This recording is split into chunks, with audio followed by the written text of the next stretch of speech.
Inilunsad na nitong Lunes ang cashless payment ng Light Rail Transit o LRT2.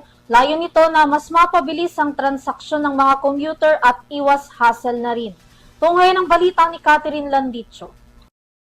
Mas naging madali na at mas naging mga ginhawa na ang pagbabayad ng pamasahe sa Light Rail Transit Line 2 o LRT2 matapos nilunsad ang mga bagong cashless payment options simula ngayong araw.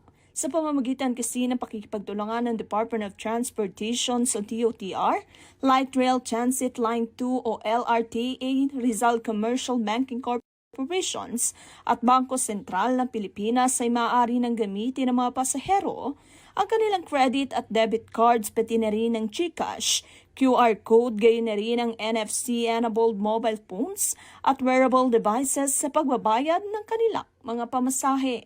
Ayon sa DOTR, layunin ng programang ito na mapabilis ang transaksyon at mabawasan ang abala sa mga commuters sa araw-araw na pagbiyahe.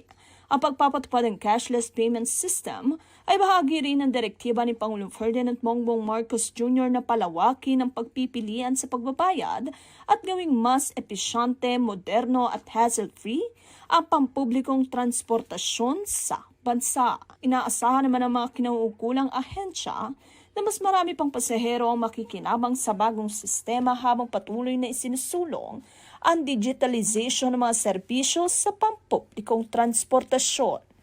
Para sa RTV News, Catherine Landichos, masaludo sa bawat Pilipino.